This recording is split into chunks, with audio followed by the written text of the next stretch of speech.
저희가 우리 민족과도 다르고, 그리고 이 땅에 있는 것도 아닌 지금으로 여기서부터 수천 킬로 떨어진, 그리고 오늘의 얘기도 아닌 수천 년 전에 중동 지방에 일어났던 그 사건의 이야기를 우리가 오늘 왜 읽고, 우리가 왜 배우고, 그 말씀을 왜 접해야 하느냐? 이유는 이와 같습니다. 이 성경의 말씀은 지도와 같습니다. 우리 손에 들려진 한 장의 지도와 같아서, 예를 들어 내가 새로운 곳에 갈 때 그냥 간다면 굉장히 헤매지만은 누가 미리 간 사람이 그 지도에 코스를 알려주고 표시해주고, 이쪽에 슈퍼가 있으니 거기서 오른쪽으로 꺾어져라, 그리고 가다 보면은 약국이 나오는데 거기서 직진하라, 이렇게 알려준다면은, 그리고 그 지도를 가지고 간다면은 처음 가는 길이라도 굉장히 쉽게 갈 수 있습니다. 오늘 이 성경은 바로 내 손에 들려진 지도와 같아서 누구나 처음 가는 이거 인생길을 갈 때에 이 지도 한 장 가지고 간다면은 우리는 보다 수월하게, 더 안전하게 갈 수 있는 것입니다. 우리가 이 성경을 통해서 반드시 발견해야 할 두 명의 사람이 있습니다. 첫째는 예수 그리스도입니다. 이 성경이 곧 내게 대하여 증거한 것이로다. 그리고 또 하나 발견해야 할 사람이 있는데 바로 납니다. 성경을 100번 읽어도 예수님 모습 발견하지 못하고 내 모습 발견하지 못하면 아무 의미가 없습니다. 성경에 박사라 할지라도 성경을 읽으면서 예수님 찾지 못하고 내 모습 찾지 못하면 아무것도 아닙니다. 그러나 신학을 전공하지 않았고 성경을 비록 한 번도 완독하지 못했다 할지라도 그 성경에서 예수님 모습 발견하고 그리고 내 모습 찾아내면 그 사람에게는 박사학위 줘도 됩니다. 부디 여러분들이 성경을 묵상하면서 예수님 모습 그리고 내 모습 꼭 발견하기를 부탁합니다. 이 성경 말씀을 읽다 보면 서로 다른, 같지만은 서로 다른 두 가지를 보게 됩니다.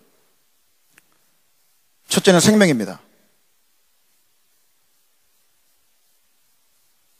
부모의 몸으로부터 태어난 육신적인 생명이 있고 또 하나 영원한 생명이 있습니다. 이 육신적인 생명은 자연의 생명으로서 태어나면 누구나 갖는 것이에요. 그러나 또 하나의 생명은 영원한 생명으로, 이것은 예수님을 영접해야만이 얻을 수 있습니다. 대부분의 사람은 이 영원한 생명을 모릅니다. 그러나 예수 그리스도를 나의 주님으로 영접한 자는 영원한 생명을 얻게 됩니다.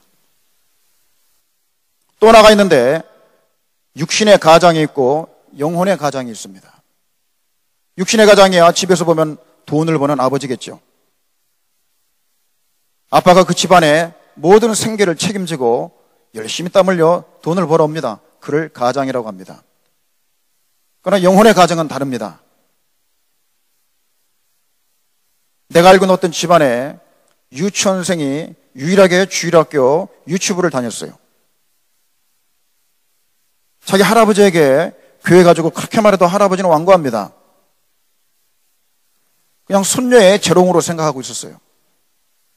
그런데 그 손녀가 큰 열병에 걸려서 시름시름 하면서 혼수 상태에서 간호를 받는데 그때 하는 말이 그거예요. 할아버지 교회가, 할아버지 교회가.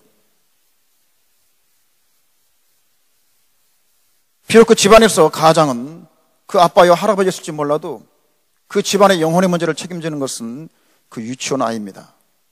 그걸 영혼의 가장이라고 말합니다.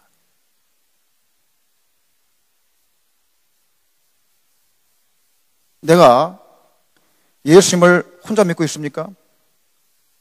그 사람이 영혼의 가장이에요. 돈은 아버지가 벌어줄지 몰라도 그 집안의 영적인 문제는 그 사람이 책임지고 있습니다. 그게 아이일 수 있고 초등학생일 수 있고 중학생일 수 있고 여러분일 수 있고 아내일 수 있습니다. 그 집안을 위하여 기도하고 그 집안의 문제를 위하여 울고 그 집안의 영혼의 문제를 위하여 말할 수 있는 사람, 그 사람이 집안의 영적인 가장입니다. 또 나이가 있습니다. 육신의 나이. 때가 되면 육신의 나이는 저절로 먹습니다. 중학생은 중학생다워 보입니다. 나이 들어 고등학생이 되면 고등학생다워 보입니다. 20년이 되면 그걸 20살이라고 합니다. 40년이 지나면 40살입니다. 이건 저절로 먹습니다. 그러나 영혼의 나이는 다릅니다. 100년을 예수 믿어도 어린아이가 있고, 예수 믿은 지 한 달이 되어도 성숙한 믿음이 있습니다.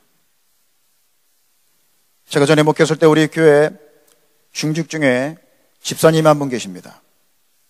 간식을 먹는데 그날 사과를 먹게 되었어요. 사과를 이제 새로운 신자부터 먼저 챙겨서 주는데 하나가 남았는데 둘이 남았어요. 마지막 그 집사님하고 한 분. 그리고 반을 쪼개서 나눠줬습니다. 당연한 거 아닙니까? 근데 그 집사님 얼굴이 갑자기 이상해집니다. 그리고 나중에 모든 모임이 끝나고 저한테 항의하는 거예요. 목사님, 그럴 수가 있습니까? 어떻게 나에게 사과 반쪽을 줍니까? 사과 반쪽 먹은 것 때문에 시험이 들었어요. 비록 30년의 신앙생활을 했지만 그는 어린아이입니다. 40년 신앙생활을 했다 할지라도 아직 영적 나이가 먹지 않았어요. 하는 말이 어린아이 같고, 생각이 아이 같고, 행동이 아이 같은 사람. 비록 장로의 직분을 가지고, 목사의 직분을 가지고, 안수집사의 직분을 가졌다 할지라도 하는 행동과 말과 생각이 여와치 아이 같은 아이들이 있습니다. 이걸 어린애 같다 합니다. 그러나 이제 예수 믿은 지 한 달 혹은 1년뿐이 안 됐지만은 10년, 20년, 30년 예수 믿은 사람보다 훨씬 성숙한 믿음이 있습니다. 육신의 나이와 영적인 나이는 다릅니다. 여러분의 나이는 몇 살입니까?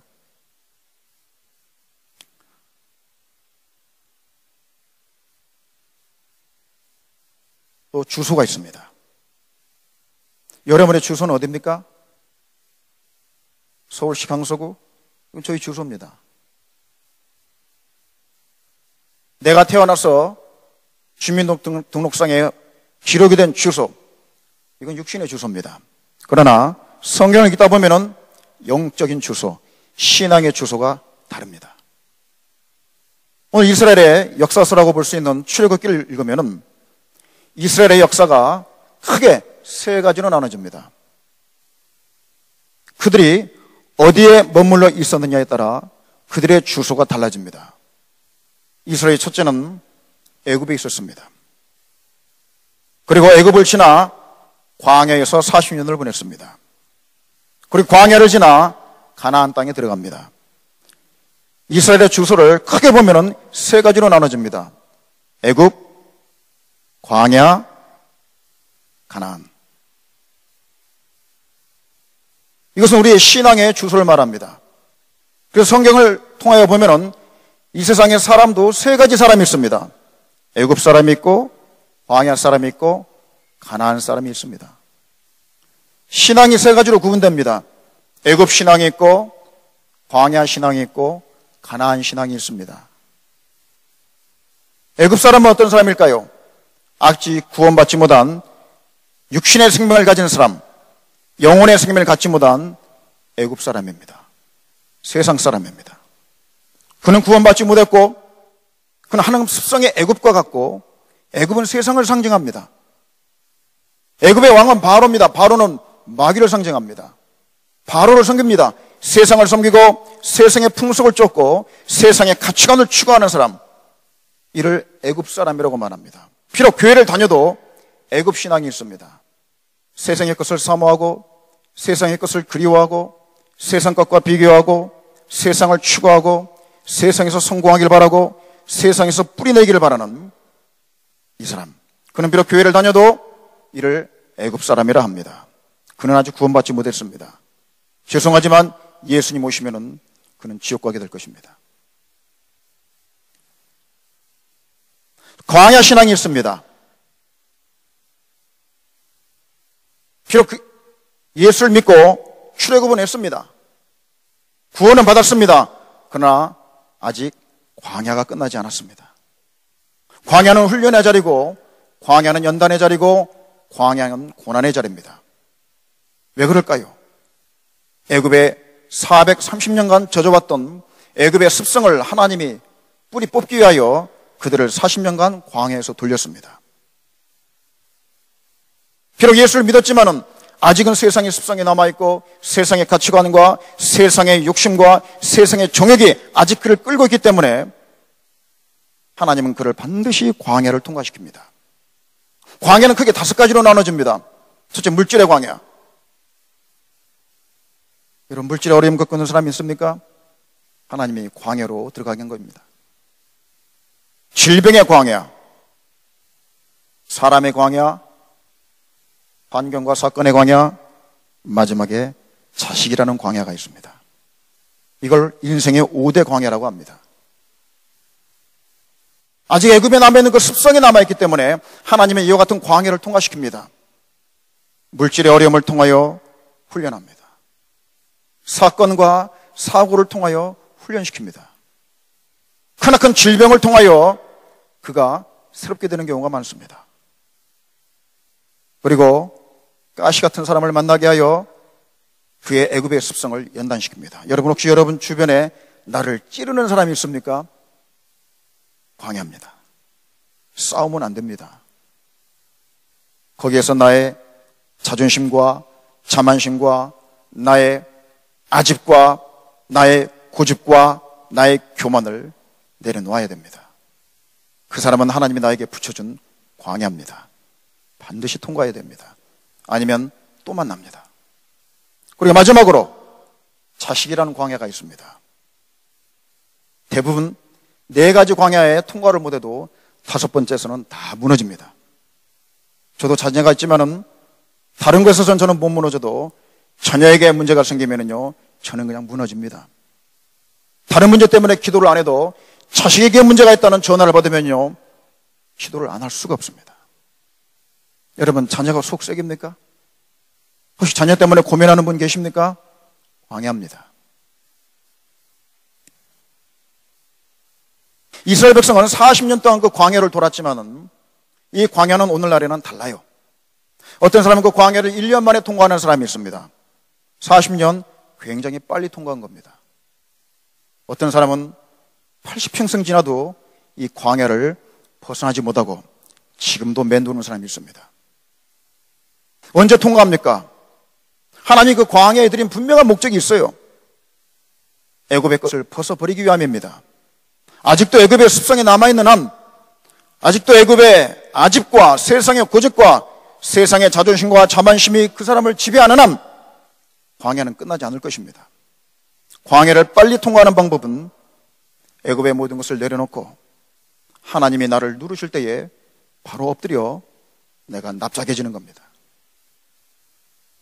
그러면 광야는 1년 만에 끝날 수가 있고 10년 만에 끝날 수가 있습니다. 분명한 것은 가나안이 없는 광야는 없습니다. 그 광야 끝에는 반드시 가나안이 옵니다. 빨리 통과할수록 좋습니다. 왜냐하면 인생은 길어야 80이요 70이요 강건하면 80입니다. 예를 하나 들어보겠습니다. 한 사람이 사업을 열심히 하여 돈을 많이 벌었습니다. 교만하여 하나님께 얻어맞고 꺾어졌다 칩시다. 그가 물질의 광야를 맞고 다시금 울고불고 금식하고 회개하여 다시 재개하여 사업을 일으키기까지 10년에서 20년 걸립니다. 30살에 사업을 성공하여 40살에 무너졌는데 다시 회개하고 재개했다 쳐도 50살, 60살입니다. 인생 다 지나갑니다. 다시 무너지면 그 사람이 이제 끝납니다. 인생이 그리 길지 않습니다. 사업을 하나 일으키기에도 10년 이상이 걸리고 어떤 인생 하나의 큰 문제를 만났을 때 그 문제 해결하는데 보통 10년은 잡아야 됩니다. 몇 번이나 광야를 통과해야 되겠습니까? 한 번이면 족하지요. 2번, 3번. 그런 분들이 이제 70, 80 먹고 회개하고 돌아오면서 이제 나이도 다 되고 육신의 건강도 없고 하나님을 섬기자니 세월 다 흘렀다고 한탄합니다. 어쩔 수 없습니다. 하나님이 정한 기간입니다. 빨리 광야를 통과할수록 좋습니다. 나의 자만과 나의 애굽의 정욕과 세상의 문제가 지배하는 한 광야는 계속 만나게 될 것입니다. 성령의 능력으로 성령의 충만함을 힘입어 애굽의 모든 때를 벗어버리고 거듭난 그리스도인으로서 새로운 가치관과 새로운 인격과 새로운 습성으로 빨리 광야를 통과할 수 있는 여러분 되기를 주님의 이름으로 축복합니다. 가나안이 옵니다. 대개 가나안은 요단강 건너 가나안 천국을 상징하는데, 가나안이 주는 의미가 100이라면 천국은 10도 안 됩니다. 가나안의 진정한 의미가 뭘까요? 천국 하는데 가나안의 진짜 의미의 10%도 안 됩니다. 나머지 90%가 갖는 가나안의 의미는 축복의 땅입니다. 젖과 꿀이 흐르는 땅. 주님과의 교제가 정립이 되고 신앙이 정립이 된 신앙의 자리를 말합니다. 믿음의 자리를 말합니다.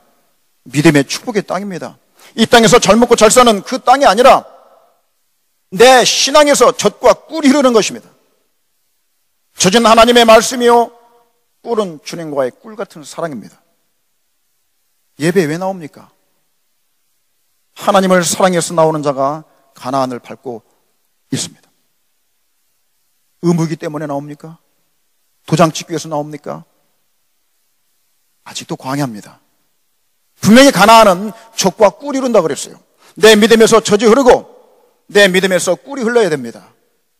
기도의 재미를 알고 예배의 기쁨을 알고 찬양의 기쁨을 알 때 그는 가나안을 가고 있는 것입니다. 가나안은 주님과의 관계가 정립이 되고 신앙의 기쁨과 주님과의 사랑이 완성이 되는 것입니다. 전에는 의무감에 제가 예수님을 영접한 것은 대학교 1학년 때입니다. 교회 가는 게 너무 싫었어요. 기도하는 게 너무 지겨웠어요. 찬양하자고 하는데 부끄러웠어요. 저는 아직 애굽 사람이었고 아직 광야 사람이었습니다. 그러나 성령 충만 받고 성경 말씀의 즐거움을 알고 말씀이 얼마나 꿀처럼 단가를 알고 주님과의 사랑을 알게 될 때 가나안의 기쁨이 뭔가를 알게 되었습니다. 가나안은 믿음의 축복이요, 삶의 축복입니다. 여러분, 성경 읽을 때 기쁩니까? 어떤 분은 성경 한 장을 읽는 것이 모래 씹는 것 같다고 그래요. 그렇게 힘들어서 어떡합니까? 평생 성경을 읽으면서 그렇게 힘들게 읽으면 어떡하겠습니까? 어떤 분은 기도하는 게 너무 힘들다 그래요. 우리가 기도 안 하고 살 수 없잖아요. 기도의 기쁨을 모르고 우리가 어떻게 주님 뵙겠습니까? 성경을 많이 읽는 것이 자랑은 아니요, 기도를 오래 하는 게 결코 자랑은 아니지만, 그러나 평생에 성경 한 번 읽지 못하고 기도 1시간 할 수 없다면 부끄러운 줄 알아야 됩니다. 말씀의 즐거움을 모르고 기도의 즐거움을 모른다면 부끄러운 줄 알아야 됩니다. 하나님이 우리를 맞이하는 기쁨은 다릅니다. 초신자는 한 달에 한 번만 예배드려도 하나님이 기뻐합니다. 이제 예수 믿는 사람은 한 달에 한 번만 와도 그렇게 기뻐합니다. 왜? 그 사람의 믿음의 자리가 거기입니다. 그러면 30년, 40년, 혹시 만약에 그 교회 장로가 한 달에 한 번 예배 드립니까? 이건 진노의 대상입니다. 3대, 4대 신앙인을 가졌던 자가 그 신앙을 자랑하고 예배의 기쁨을 모릅니까? 그건 진노의 대상입니다. 가나안 땅은 믿음의 축복의 자리요, 젖과 꿀이 흐르는 땅입니다. 부디 여러분의 신앙 속에 젖과 꿀이 흐르기를 주의 이름으로 축원합니다. 중요한 것은 가나안과 광야 사이에 두 강이 흐릅니다. 하나는 홍해바다요, 하나는 요단강입니다. 우린 여기서 예수님의 모습을 발견하고 내 모습을 발견해야 됩니다. 홍해바다는 예수님의 피입니다. 홍해바다는 주님이 먼저 갈라주셨습니다. 요단강은 내가 건너야 할 강입니다. 이건 내가 갈라야 됩니다. 두 강의 차이는 하나는 하나님이 먼저 갈라주셨고 하나는 내가 들어가야 갈라집니다. 그래서 홍해바다를 은혜의 바다요, 구원의 바다입니다. 이건 내 공로로 가는 게 아닙니다. 예수님이 흘리신 피의 공로로 그 바다를 통과할 수 있습니다. 이건 거저입니다. 선물입니다. 은혜입니다. 그러나 광야를 벗어나 가나안에 들어가려면 요단강을 통과해야 되는데 이 강은 하나님이 절대 먼저 갈라주지 않습니다. 법궤를 메고 발을 들일 때 갈라졌다고 그랬습니다. 40년 전의 믿음을 기억하고 하나님이 알아서 갈라주겠지 하고 백날 기다려도 요단강은 안 갈라집니다. 그건 40년 전이에요. 구원의 강은 하나님이 갈라줍니다. 하나님의 선물로 들어갑니다. 구원은. 그러나 축복의 땅을 밟으려면 내가 들어가야 돼요. 홍해에 흐르는 강은, 홍해에 흐르는 물은 예수님의 피입니다. 그렇다면 요단강에 흐르는 물은 뭘까요? 우리는 신앙에서 축복의 땅을 밟으려면 반드시 세 가지 물이 흘러야 됩니다. 첫째는 땀과, 둘째는 눈물과, 세 번째 피입니다. 주님은 40년 전에 홍해바다에서 십자가의 죽음을 통하여 그 피로 홍해바다를 갈라주셨어요. 우리는 홍해를 통과하여 애굽을 떠납니다.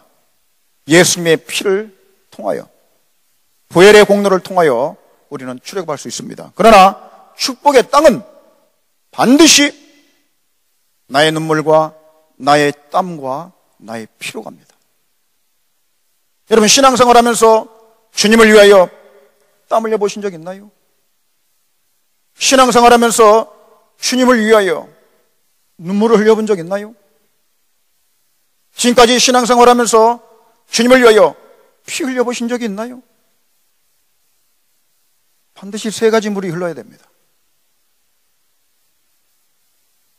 그렇기 때문에 주를 위해서 땀을 내게 될 때 원망하지 마십시오.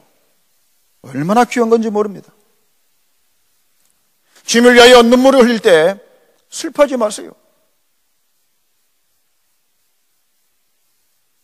나의 자존심 때문에 흘리는 눈물은 아무도 보상 안 해줍니다. 그러나 우리 주님을 위하여 눈물을 흘릴 때는 그 눈물에는 반드시 보상이 따릅니다. 그렇기 때문에 잔도 있습니다. 악의 잔이 있고 축복의 잔이 있습니다. 악의 잔이 넘칠 때는 진노가 시작되지만 그 축복의 잔에서 한 방울의 눈물이, 땀방울이 흘러 넘치는 순간 하나님의 엄청난 축복은 시작이 됩니다. 그렇기 때문에 요단강은 내가 말씀을 의지하여 먼저 뛰어들어야 됩니다. 그럴 때 갈라집니다. 그래야 가나안 땅에 들어갈 수 있습니다. 광야를 통과했다면 믿음이 달라야 되지요. 하나님이 내 앞에 있는 문제를 알아서 열어줄 것처럼 기다리면 안 됩니다. 믿음으로 도전하고 믿음으로 뛰어들어야 됩니다. 그래서 두 강은 다릅니다. 하나는 구원의 강이요, 하나는 축복의 강입니다. 이렇게 이스라엘의 역사는 세 가지로 나눠집니다. 광야, 애굽, 광야, 가나안. 세 종류의 사람이 있습니다. 애굽 사람, 광야 사람, 가나안 사람. 세 종류의 신앙이 있습니다. 애굽 신앙, 광야 신앙, 가나안 신앙. 여러분의 주소는 어디입니까? 지금 나는 어디에 머물러 있습니까? 아직도 애굽입니까? 아직도 세상이 사모가 됩니까? 아직도 세상이 그립습니까? 저는요, 대학교 1학년 때 예수 믿으면서요, 불만이 많았어요. 술 못 먹는 것에 대해서. 아휴, 이럴 줄 알았으면 나이 다 들어서 예수 믿을 걸. 아휴, 이럴 줄 알았으면 실컷 즐기고 예수 믿을 걸. 저는 애굽 사람이었습니다. 놀랍게도 교회 다니면서 신앙생활하면서 이런 사람이 많은 걸 알게 됐어요. 은밀하게 세상을 즐기고 아직도 애굽의 습성을 버리지 못하여 그 주변에서 빙빙 도는 사람. 죄송하지만 주님 다시 오게 될 때 큰일 납니다. 여러분의 주소는 어디입니까? 광야입니까? 아직도 인생의 문제가 끝나지 않습니까? 물질 때문에 힘듭니까? 질병으로 고통받습니까? 사건과 사고 때문에 힘듭니까? 사람 때문에 괴롭습니까? 자식 문제 때문에 죽겠습니까? 광야입니다. 하나님이 열어주신 거예요. 우리는 빨리 통과하는 방법 말고는 없습니다. 그 광야가 싫다고 원망하고 불평해봐야 그 광야는 계속 반복이 됩니다. 이스라엘 백성은 40년에 끝났지만은 어떤 사람은 50년에도 안 끝나고 어떤 사람은 60년에도 안 끝나고 어떤 사람은 80을 먹어도 그대로 있습니다. 빨리 광야를 벗어나 가나안 땅에 들어가야 됩니다. 여러분, 가나안 신앙 있습니까? 얼마나 감사한지 모릅니다. 믿음의 맛을 알고 신앙의 맛을 알고 예배의 기쁨을 아는 사람, 주님과 관계에 그 사랑이 정립이 되는 사람. 그런데 안타까운 것은 가나안까지 갔다가 어떻게 된 이유인지는 모르지만 다시 광야로 돌아가는 사람이 있습니다. 어떤 이유인지 모르지만은 다시 애굽으로 떨어지는 사람이 있습니다. 너무나 안타깝습니다. 나를 전도했던 친구는 중학교 때 그렇게 나를 들들 볶았어요. 교회 나가라고. 그렇게 나를 간섭했어요. 교회 나가라고. 난 싫다 그랬습니다. 그리고 대학교 때 예수님 믿고 성령 충만받아 기쁨이 충만하여 제일 먼저 만난 애가 그 아이입니다. 왜? 그렇게 나를 전도하려고 했는데 내가 예수 믿는다고 하면 얼마나 좋아할까?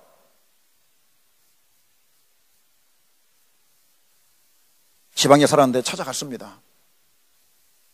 만나자마자 제일 먼저 한 얘기가, 야, 태수야, 나 예수 믿게 됐다. 굉장히 기뻐할 줄 알았어요. 시큰둥해요. 시큰둥해요. 그러면서 하는 말이, 영진아, 술 한잔 해야지. 깜짝 놀랐습니다. 내가 예수 믿는다는 것에 대해서 하나도 기뻐하지 않고 술 한잔 하자는 게 첫마디입니다. 그 아이는 그때 가나안을 갔었지만 무슨 일인지 모르지만 다시 애굽에 떨어져 있더라고요. 말씀을 마무리합니다. 나의 주소는 어디입니까? 애굽입니까? 빨리 홍해를 건너 애굽을 탈출하기 바랍니다. 여러분, 나의 주소가 어디입니까? 광야입니까? 빨리 통과하기 바랍니다. 요단강을 건너 축복의 땅을 빨리 밟을 수 있기를 주의 이름으로 축원합니다. 나의 자리가 가나안입니까? 절대 놓치지 마십시오. 기도하고 땀 흘리고 눈물 뿌려 그 자리를 지키기 바랍니다. 그리고 그 믿음을 유산으로 하여 후손에게 꼭 물려주십시오. 여기 있는 학생들이요, 그 믿음의 유산을 잘 이어받고 배가 시켜나가기를 바랍니다. 애굽 사람은 광야로 가시고 광야에 계신 분들은 속히 가나안으로 들어가 하나님과 관계 속에서 기쁨과 사랑이 무엇인가를 아는, 그리하여 여러분이 잘 되고 여러분이 가정이 잘 되고 자녀가 잘 되고 그런 자들이 모여있는 우리 글로벌 선진학교가 잘 될 수 있는 축복의 땅이 되기를 주의 이름으로 축원합니다.